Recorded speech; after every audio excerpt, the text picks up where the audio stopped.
Good day, YTPC. How you doing? It's a nice, hazy, cool fall day here in Chicago. I've been out on a bit of an adventure today. Surprisingly, I felt up to it because I've been pulling doubles all weekend, even working open to close yesterday. Pretty tired, but my internal clock is very well set, so I still woke up around my usual time. And I had some grown-up things to do, pay rent and such, and just kind of been out and about the neighborhood. I found a little park here by the Field Museum, just right across the street from it, actually. Like a little looky there. And so there's kind of some traffic going on, so I hope I'm not competing for noise too much, but by inner city standards, it's relatively quiet. I just stopped into a local bookstore. I've only been in there a couple of times before because it's just out of the way, but it's a great store. There's a lot. There were a couple books I was looking for. I found what I was looking for, kind of, but kind of not. I was hoping to find a copy of Moby Dick because I've just kind of really been wanting to read it and go on kind of a nautical adventure away from all this, but they didn't have Moby Dick, but they did have Billy Budd and other selected tales. So I will read that. I think that'll give me my fix. And also, I got my copy of The Big Sky. Some of you might remember that I ordered that as a birthday gift to myself, and it never showed up. They tried to deliver it once and never again, and they just gave me my money back. So, but the true purpose of this is I got a little care package today. I got a nice fat envelope from Mel Harris, the Garbageman Piper. I have an idea of at least one thing that's in here. It's a little heavier than I expected. I was expecting just a baby envelope, not this big guy. So let me find a way to reset this here, and we're gonna get to ripping. It's probably not my most flattering angle, but it's the best I can do under these circumstances. So I don't know what all's in here, so I'm gonna cut carefully.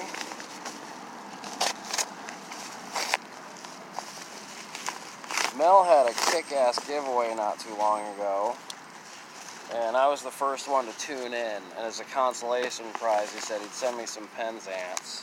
So I said I'd never had it before. Jake, I hope you enjoy the Backy. Your friend Mel. Thank you, sir. And man, what do we got here? We've got Peter Stokeby PS41 Cube Cut. I don't know what that is, but thank you. Stonehaven! That's another blend I never thought I'd get to try. Penzance! Boom, there it is. Oh man, I can't wait to rip these open and start smelling them. Tilbury? Also have not heard of that. He sent me some Pelican. I commented that it just looked really interesting, and I wondered how he got it, and he said it's really hard to get. I said I'd like to try it, and sure enough, he sent me some. Solani Aged Burley Flake. I am a sucker for burley. I'm going to enjoy that. And C&D Haunted Bookshop. Well, Mel, I've got a ton of Haunted Bookshop, and now I've got even more Haunted Bookshop. Thank you. Thank you. Thank you. Thank you. This, oh man, I gotta give these a whiff. Pelican. Oh, that's, I don't even really know, like, how to describe it. The Penzance, man. Mmm. These all smell really good. I don't know what I'm going to smoke first. I might not smoke any of these right now, because I did bring some tobacco. I'm definitely going to be smoking here in a minute. Oh, hang on a second. So I did a quick bit of Googling, see what some of these tobaccos are. I looked up the, where'd it go? The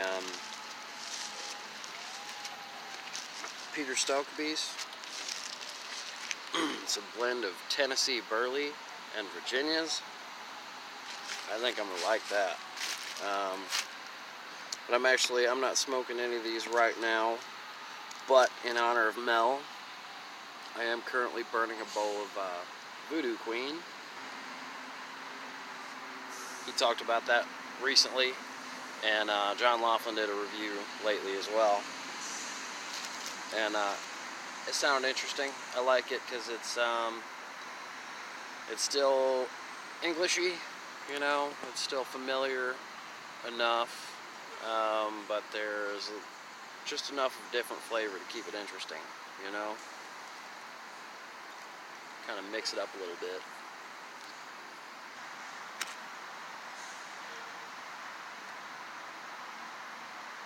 It's good smoke. I had to dry it out a bit and give it a little more rubbing. I smoked it fresh while it was still pretty moist and didn't jive with me too well, so it's something that will be improved when it's just a touch on the dry side. I missed something. What else is this? Tea tampers. El Paso Disposal. Alright. Never hurts to have some extra tea tampers. Thank you for that as well, Mel. Much appreciated.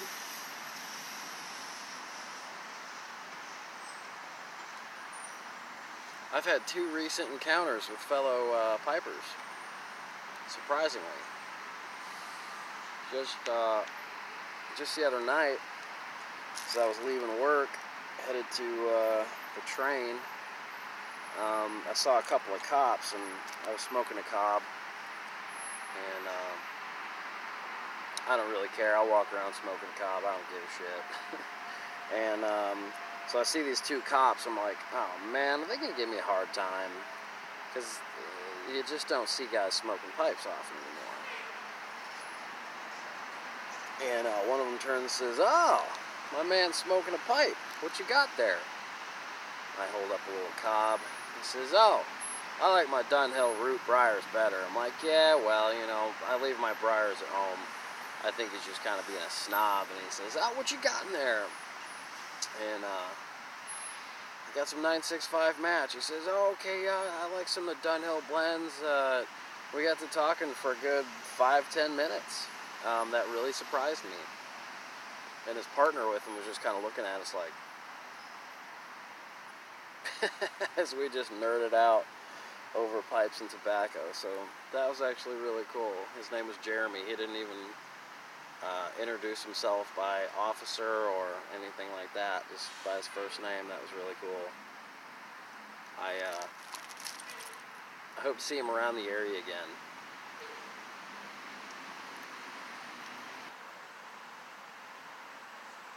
And then actually, while I was on my way to the bookstore over here, I saw a guy in a soccer jersey with a big, looked like a bent brandy just hanging from his teeth, puffing away. Whatever he was puffing was kind of aromatic, kind of sweet.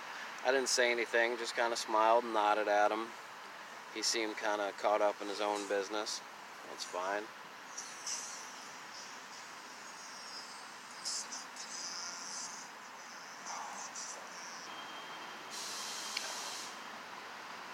I haven't had much time to smoke lately. I think I've had time for one after work. Yesterday I got one in before, because I knew I would need it.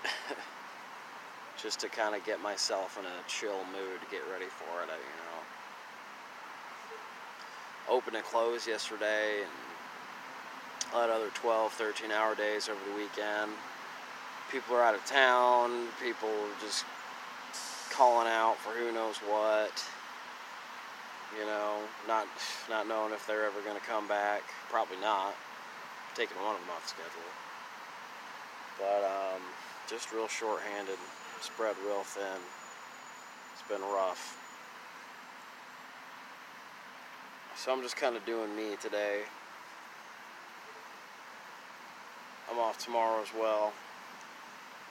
I'll be seeing the lady later tonight, staying with her, and we'll go be doing some stuff tomorrow. What that is, I don't know, but it's really good to be off work. I need to rest up, focus, because I've got 2 catering events on Thursday, like within the same time frame. One of my ovens is down. They're not going to have that fixed until like Wednesday morning. It's rough, man. It's not only do you have to execute the events, but you have to prep for that, Like I stage this out days ahead. Like I get another order on Thursday, but everything for that is arriving today. So it can be prepped over the next 2 days, then ready. Just people wanting to add stuff, add more people. Say, oh, well, this menu looks nice, but then can we do this? Frustrating.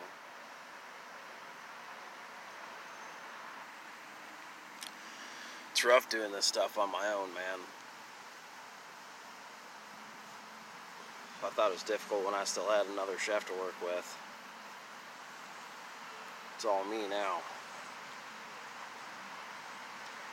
But I think I'm having storage issues on my phone again. I don't know how long this has gone, and I don't want to get caught off in the middle of something and then have to redo it later. So I'm just going to go ahead and cut it off now, and I'd like to do some reading and enjoy my time off. I've just been really excited to open this package, and I want to share it with y'all. So Mel, thank you again, man. I'm appreciative. I'll let you know what I think of these blends when I get smoking them. Alright? So for those of you that are just starting your week, hang in there. You got this. I'm gonna smoke and read. I'll catch y'all later. Y'all take care of yourselves.